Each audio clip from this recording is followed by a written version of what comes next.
Here we go. And that is it.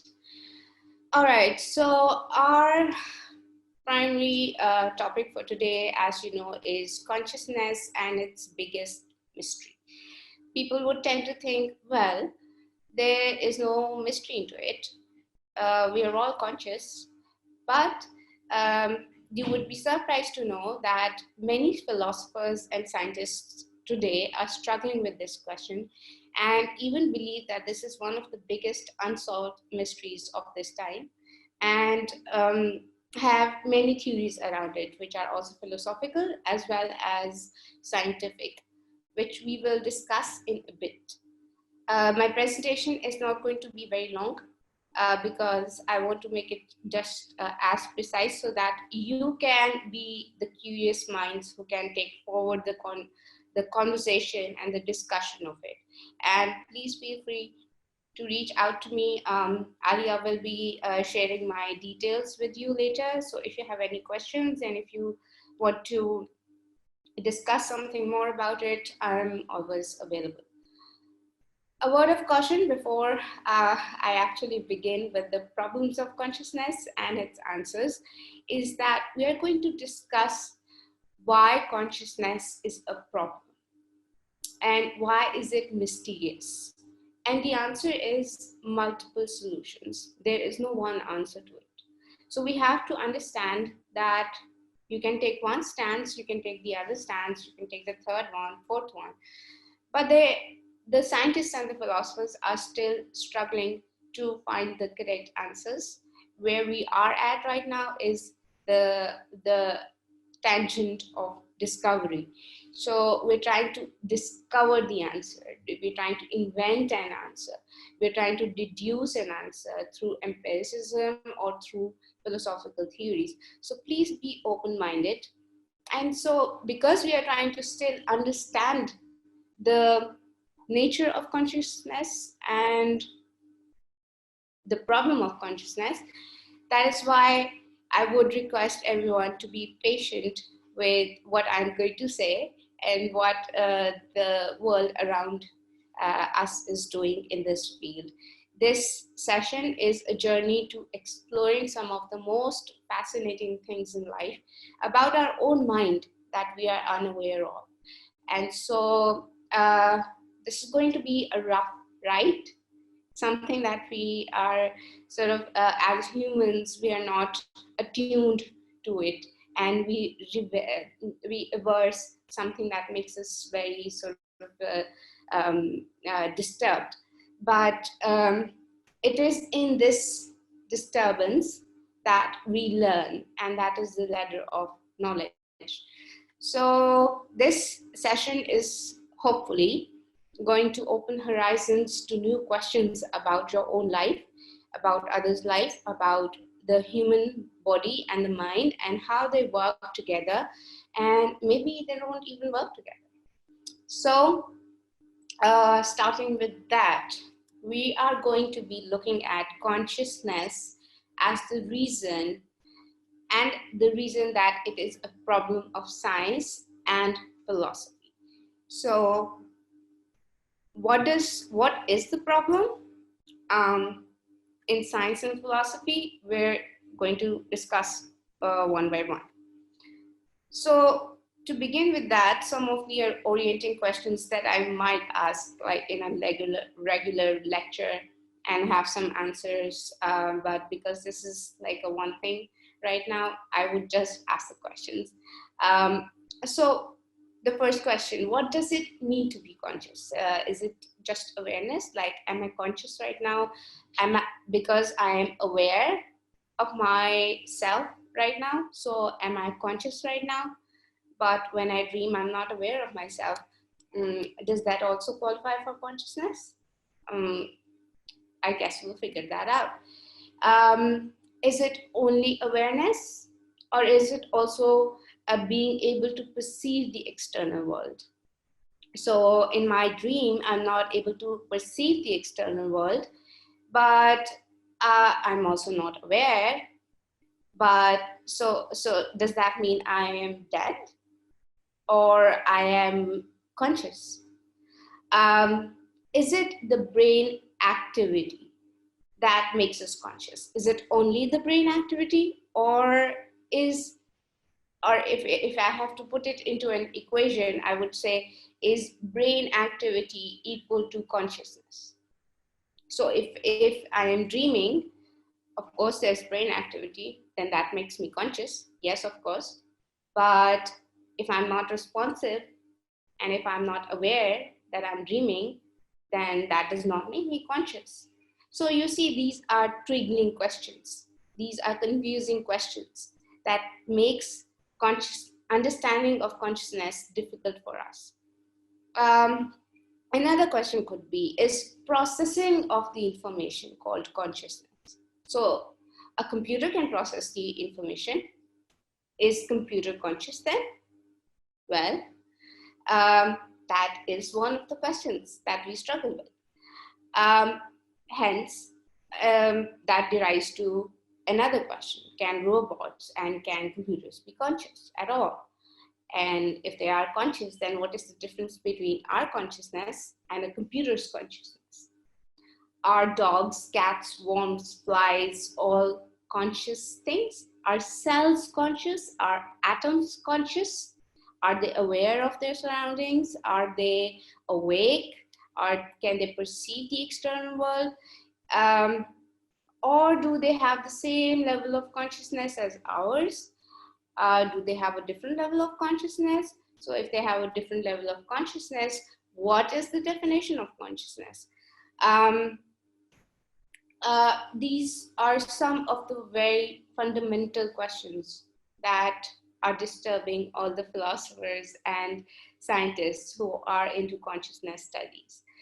Again, the definition, what is then the definition of consciousness if there are so many problems with it, if there are so many problems when we define something as consciousness, then what exactly is the definition of consciousness? We really don't know.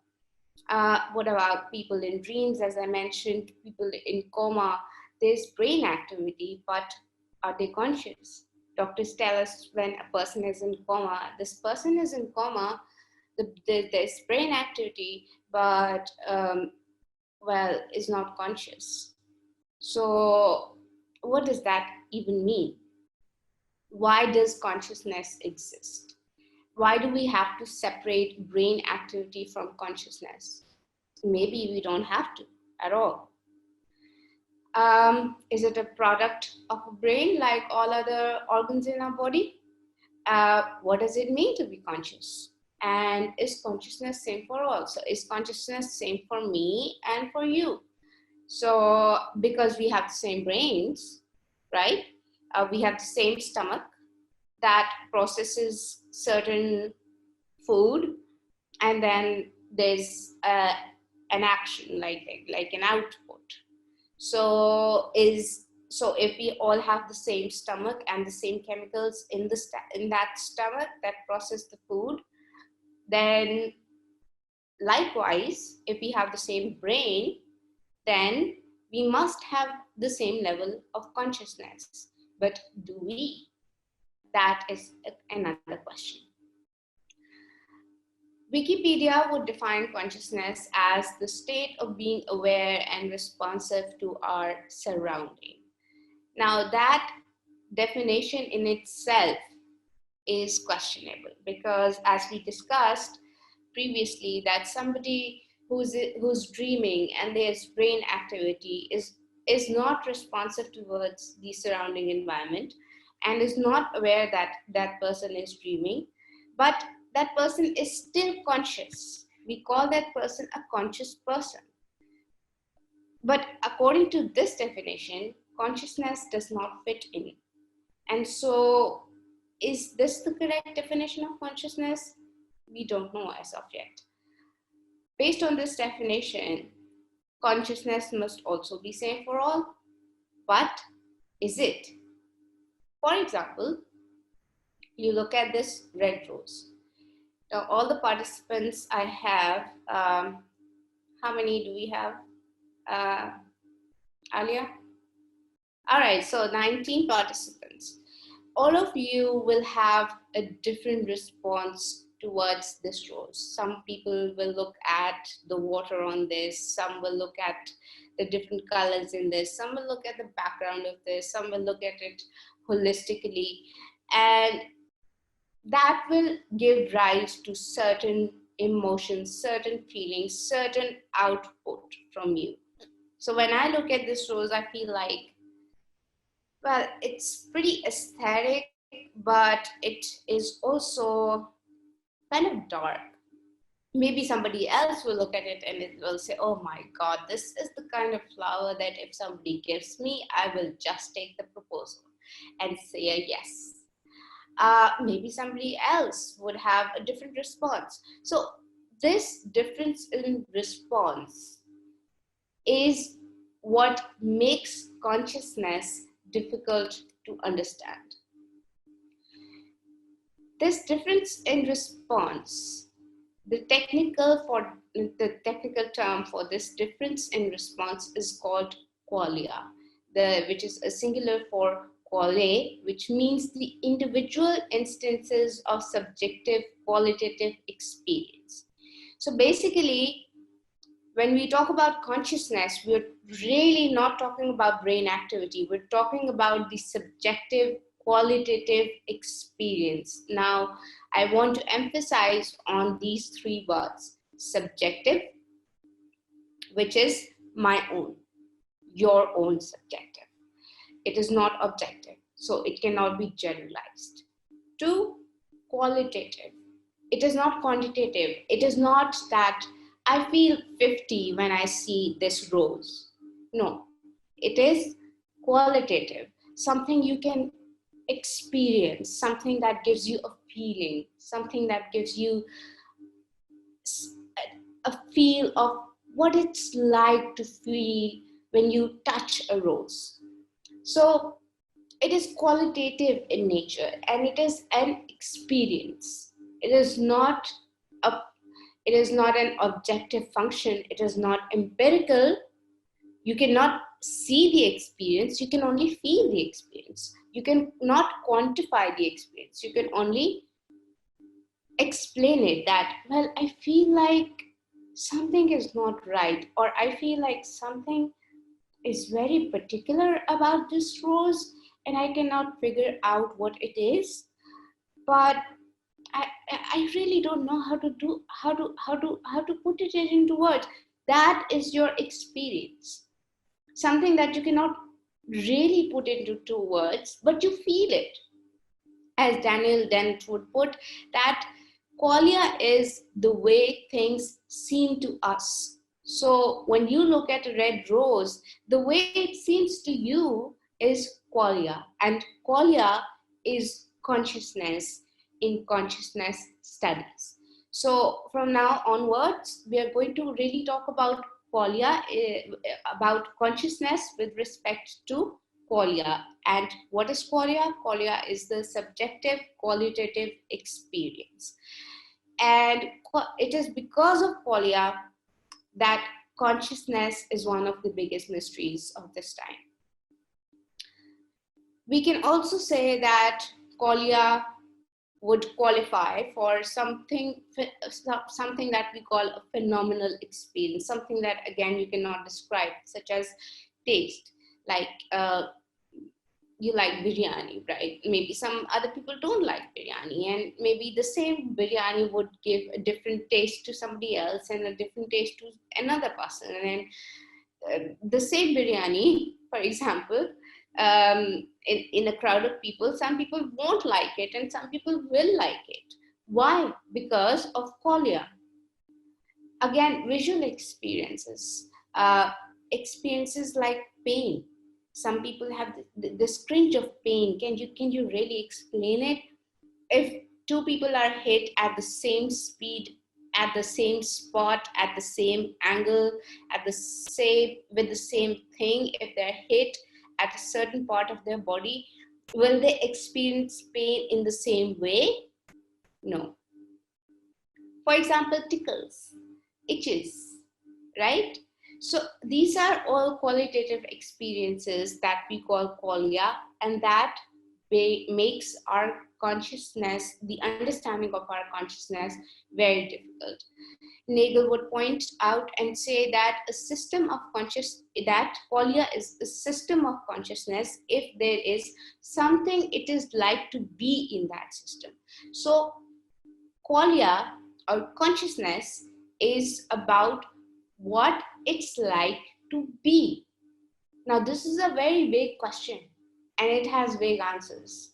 I must give you this one in advance that what is it like to be? What is it like to be Alia or Sanya or Anam or Emma or whoever? What is it like to be?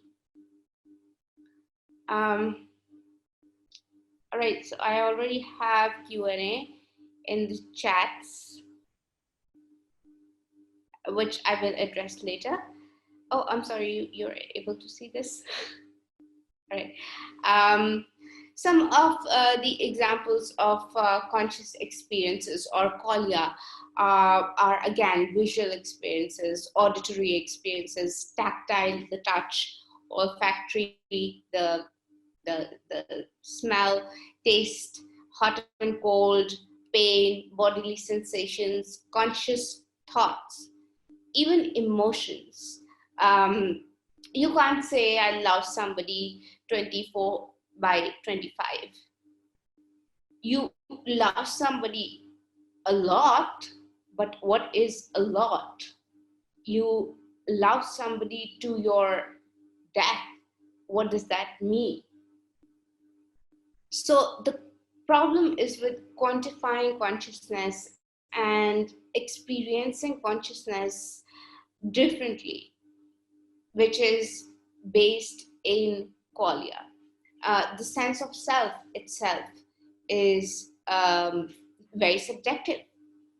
Dreams, drug-induced experiences are based highly on qualia. So if you give a certain drug to two people at the same time, they both will respond differently to it.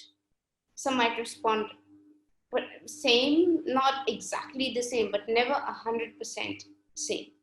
So qualia is the main word here that we are going to really peel off and see why it has become a problem in consciousness. So with that definition in mind and keeping qualia in mind, what creatures do you think then are conscious? What can we ever know?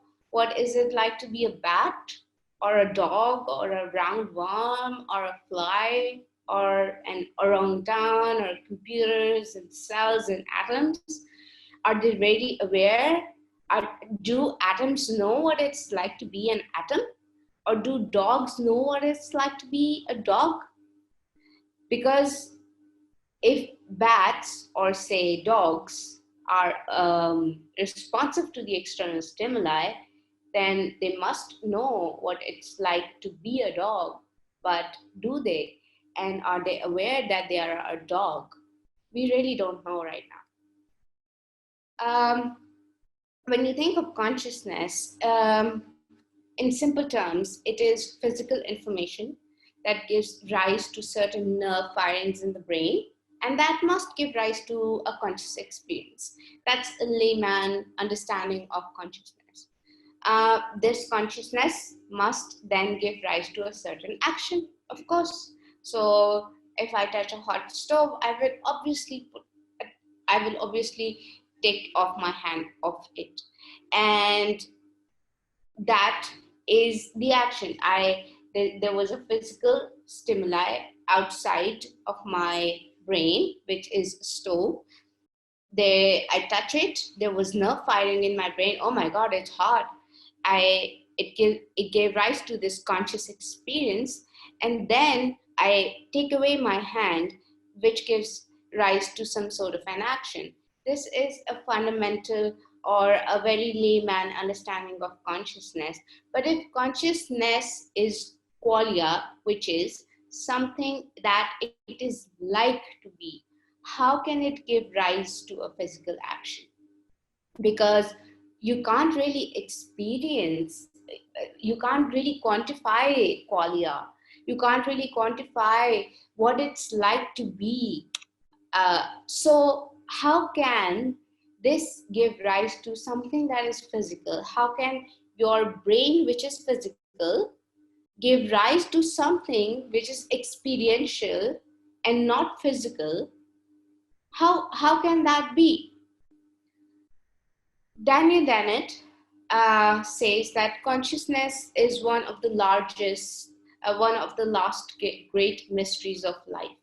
And then again, Dennett says that human consciousness is just about the last surviving mystery. Why are these big philosophers saying this? It is because of the sense of qualia that they're saying this. Now, I want to make a distinction between physical and mental. By mental, I don't mean abnormal.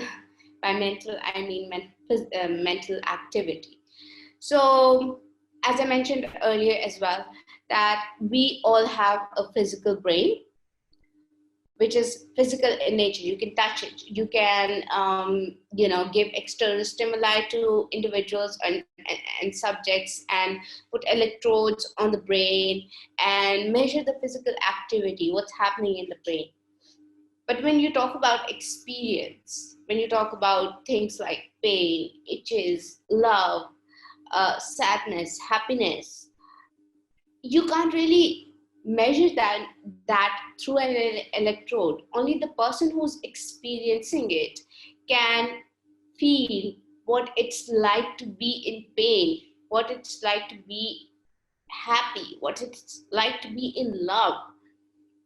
They can only explain it to you, but they cannot quantify it on an EEG or an MRI. Sure, you can see the physical activity of the brain, but you cannot see the experience. So the distinction here I want to make is that physical is different from mental activity. An example of this would just be as simple as processing the information from an external stimulus. For example, you look at the light energy falls on a tree and you look at it, it processes through your retina, into your eye, into your optic nerve, into the visual receiving area of the brain. You process that information and you say, oh, hey, that's a tree. That's it. But when you look at a tree, what does it feel like to be? What does it feel like? What is the qualia? You cannot explain that empirically right now.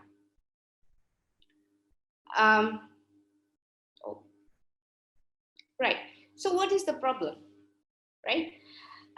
Bertrand Russell, I'm sure a lot of people are familiar with him, who's a philosopher, says, we suppose that a physical process starts from a visible object, travels to the eye, then changes into another physical process, causes yet another physical process in the optic nerve, and finally produces some effects in the brain simultaneously with which we see the object from which the process started. The seeing being something mental, totally different in character from the physical process, which precede and accompany it. This view is so queer that metaphysicians have invented all sorts of theories designed to substitute something less incredible. So this problem of consciousness is a historical problem, and we'll look into that in a bit.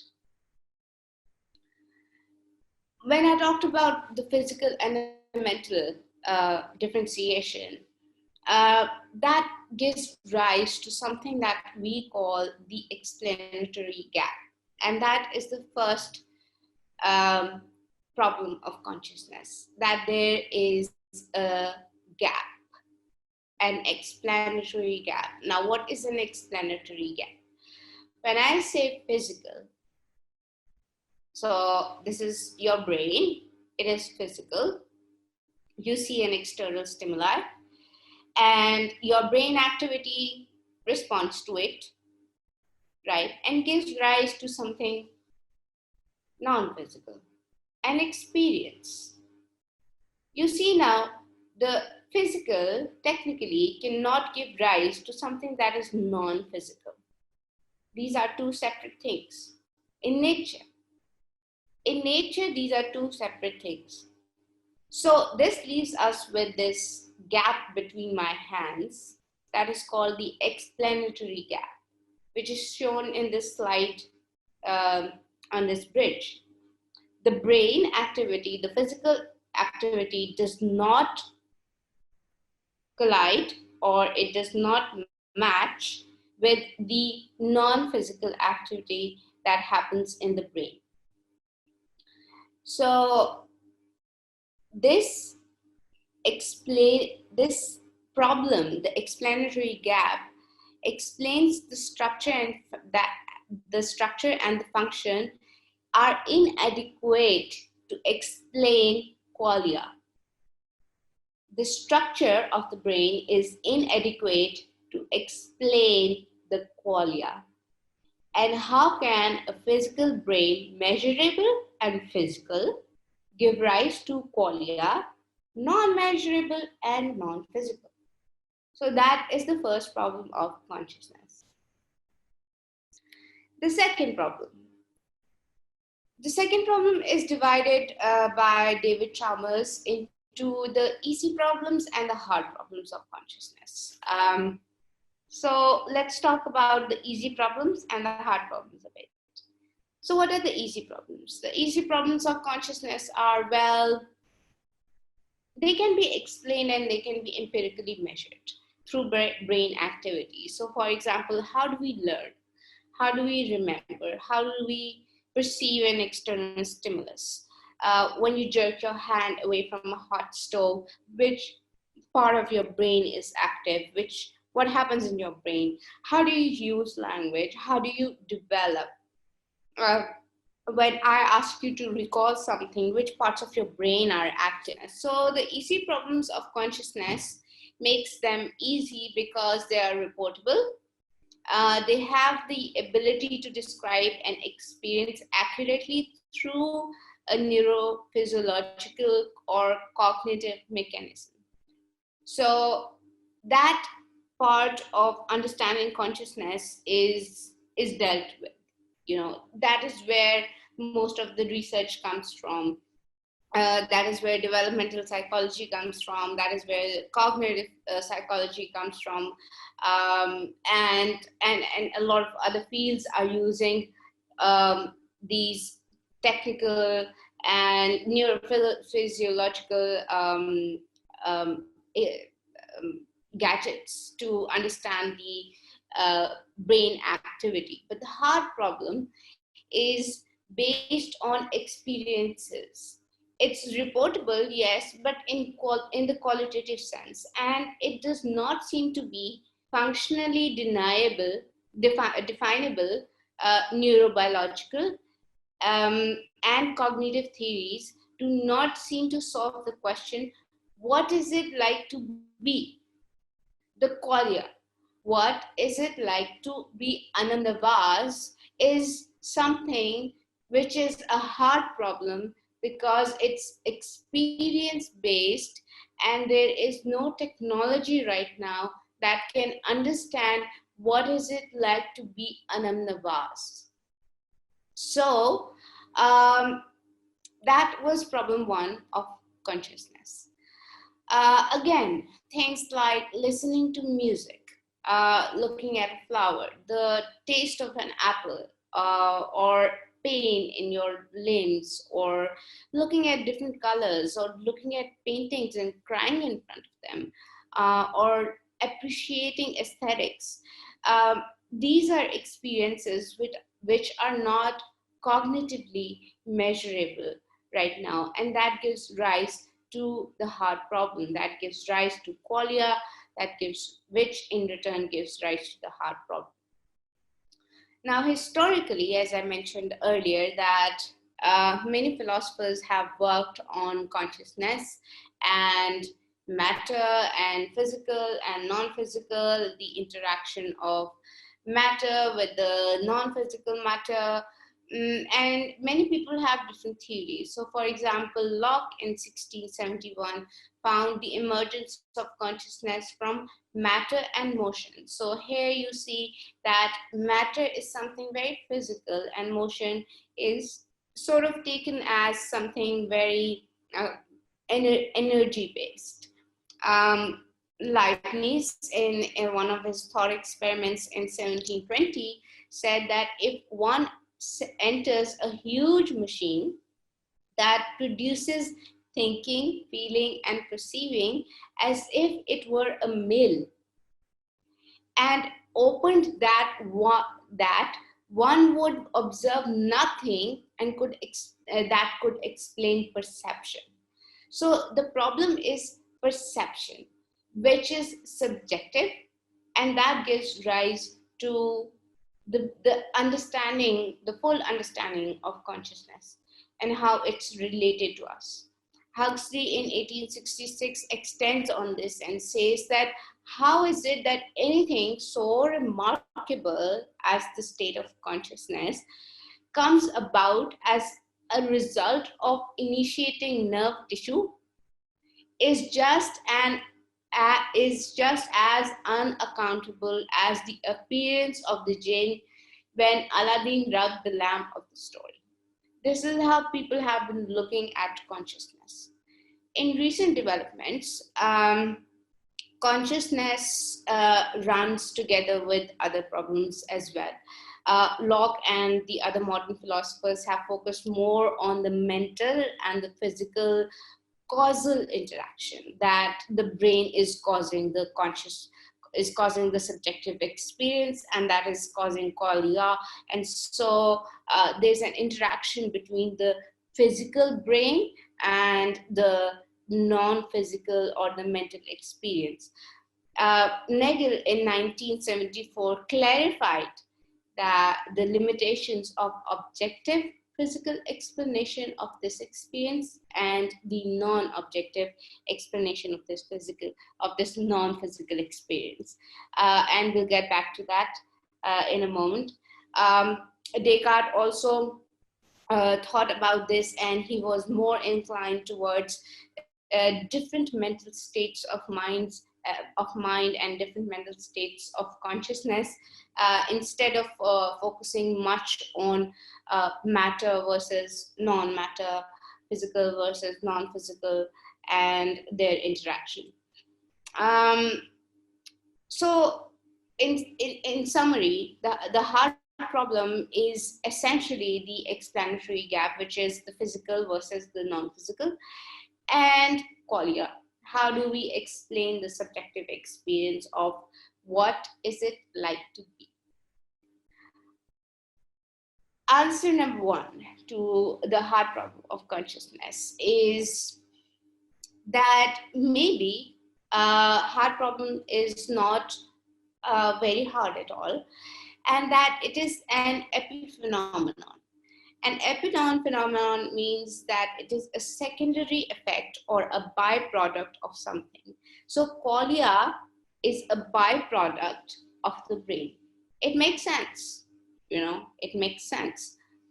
But that is, and that is what the philosophers say that stop wasting your time, because consciousness is a phenomenon in nature. It is an effect of the brain. It is a secondary effect or a byproduct of a brain. So stop wasting your time in understanding all these theories and making all these theories and making your conscious experience so empirical. But this theory does not account for hallucinations, for delusions, for dreams.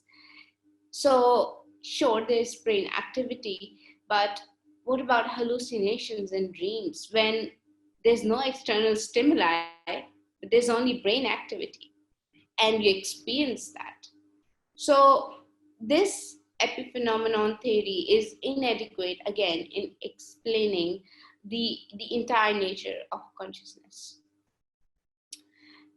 Answer number 2 is proposed by Daniel Dennett, and he does not accept the explanatory gap. He doesn't say, he says that, well, there you talk about physical and non-physical. Well, there's no difference. It's one. There's no gap. It's not a mysterious thing. It's not complicated. It's just the activity of the brain, your consciousness, your subjective experience, qualia, anything you want to call it. It is a it is all a brain activity, and the hard problems are misguiding. There is no explanatory gap. There is no qualia. There is qualia, but that is explained by brain activity, and there is no explanatory gap. No explanatory gap. Nothing at all. So it's one.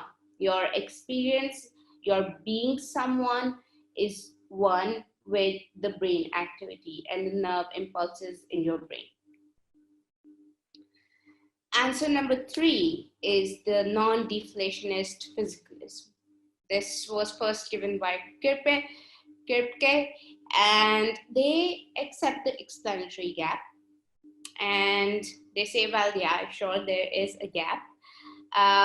But despite this explanatory gap, there is no corresponding metaphysical gap. So when I say metaphysical, they say it means that what it's like to be in itself or by its nature is what it's like to be. So this might be a little tricky to understand, but I'll try to give you a good example of it. So for example, he says that an analogy to consciousness, he says that anything that feels like pain by the fact itself is what he calls ipso facto pain.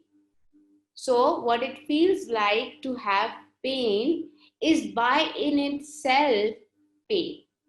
So there's no qualia there. There's an explanatory gap, yes, but this subjective experience by its nature is a subjective experience. And so we can also reduce it down to its natural components. And that too, again, is dependent on the brain activity. So it is not a metaphysical question as philosophers and scientists pose it. There is no metaphysics involved in it, which means beyond physics. Metaphysics means beyond physics. So there's nothing beyond physics or beyond physical in understanding the qualia. It is just that pain in itself is pain, love in itself is love, the feeling of having to see a red rose in itself is the feeling of having to see a red rose in itself. It's as simple as that. But sure, there's a gap. Who do we care? You know. So Kripke would say this. Now, answer 4, which is quite a popular one in these times and is pretty much accepted in the philosophical community, is the double aspect principle, which was given by David Chalmers in 1996 for the first time, where he says that wherever there is experience, there is awareness. So he says that what if we start looking at our experiences or the mental activity as two aspects or two sides of a coin. So initially we were talking about physical and non-physical, which is mental, right? The brain activity, physical, and the experience, non-physical. So he says, what if they are one, and on one side you have the physical, and on the other side you have the non-physical. And so if you think of every atom, every cell, every experience, every neurological firing in the brain, every human being, every living thing, that it is made up of something that has both mental and physical qualities, then there is no explanatory gap.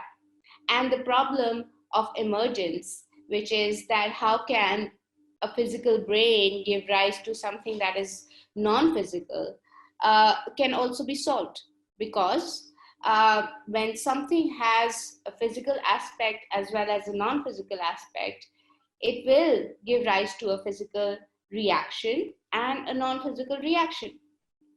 So our consciousness can easily be explained. The simple problems can be explained by the physical explanation, and the non-physical problems can be explained by the non-physical aspect of even an atom and a cell.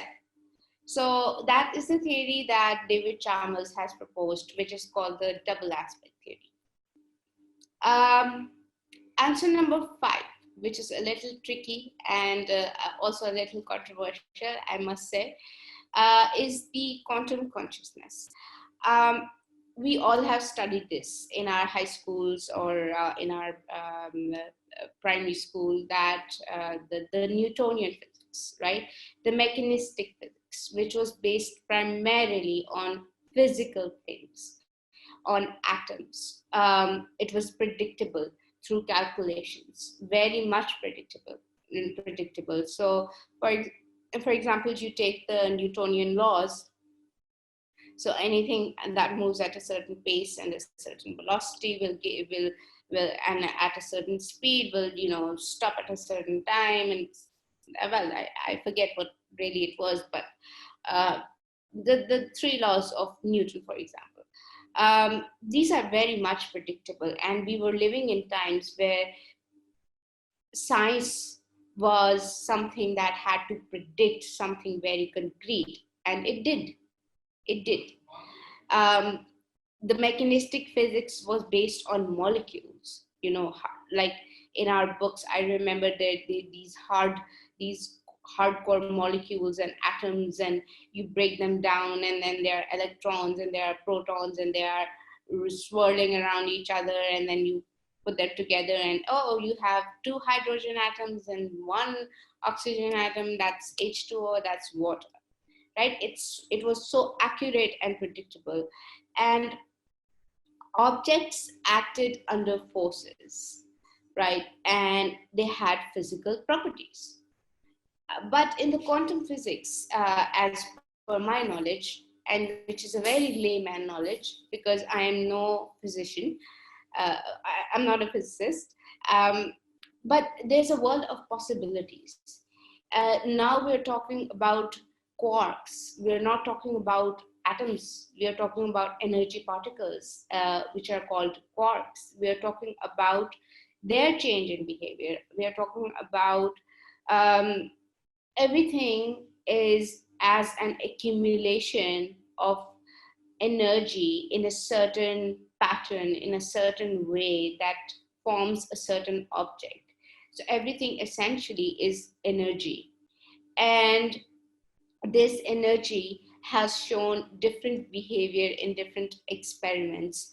And if at a very molecular level or at a quark level, there is difference in behavior, then it we can deduce that the quarks must have a physical and a mental property. This was further um, explained by the double slit experiment. It's not the slot experiment, it's the double slit experiment, where the photon laser would fire electrons on a sheet, and once when an electron was fired through a photon gun on a window, uh, obviously we had in mind that atoms are physical, and so they would give a pattern that is sort of particle-like, like a straight line, particle pattern. But as we put an observer there, which was a lamp, and we observed the the same experiment but under a different circumstance in which there was an observer, the particles that were shot from the photon laser acted both as wave and as particle. So the scientists at that time deduced that because there was an observation, the atoms, uh, they behaved, the electrons, they behaved differently. And so somehow they deduced that they must have a mental property. Now, this experiment is, um, in my opinion, not very generalizable in the consciousness studies, but there are scientists who generalize this. And Roger Penrose, for example, has a lot of work in quantum physics, and he proposes that even at a molecular level, they see that the cells change behavior in different circumstances. And so, if this is something which is correct empirically, we're still struggling to discover more of it and understand more and do more experiments. Uh, this is not the final answer, but if this is a possibility that at a molecular level, the electrons or the quarks are making their own decisions, then it may be possible that they too have a mental property and a physical property, and hence giving more validity to what David Chalmers had previously said, that what if the the physical and the mental were not separate, they were two sides of the coin, that everything around us has a physical and a mental property. If we believe in the double slit experiment, and if we generalize it to consciousness, we get one answer, that yes, maybe there is a possibility that at a molecular level there is a possibility of having a physical and a non-physical aspect. But that gives rise to more questions. So it doesn't solve the mystery at all. Um, if that if that is the case, the double slit experiment is the case, and if we see that David Chalmers is correct, then is it possible to rethink mechanistic physics, the two sides of the coins, to address the problem of qualia? Is it enough to address the problem of qualia, of the subjective experience? Um, Again, is double slit experiment enough to deduce our answer of quantum consciousness while there are experiments going on, and we don't know of as of yet? As I said, that this is a mystery and we're still trying to figure this out. So we're not sure, but there might be a possibility. Are quarks conscious? If so, do we really have free will? Because we are all made of quarks as of now. We're not made of atoms, we are made of quarks. And so if we are made of quarks and quarks are making their own decisions, then do we really have free will? Or is that an illusion? So that gives rise to more metaphysical, ethical, ontological questions in philosophy. Again, another question would be, are mountains conscious then? If everything is made up of quarks, and quarks supposedly have a physical and a mental property, then are mountains conscious as well? Well, how are they conscious? They don't speak to us. We don't speak to them. Or is there a higher consciousness? And what do we mean by a higher consciousness? Is there some sort of a consciousness that's governing the entire consciousness of the universe, or the human race, or anything that exists in this universe? So even if we take the answers of quantum consciousness, um, the double aspect principle, the non-deflationist approach, the deflationist approach, all of these questions lead, all of these answers lead to more and more questions. And so the mystery of consciousness stays still. But again, we're trying to uh, do more experiments and see more empirical evidence of whether physical elements in our world or in our universe have a non-physical aspect as well. And that might give us a little bit insight into the hard problems of consciousness. Um, at this point, I would like to thank you all for joining, and I can now take the questions.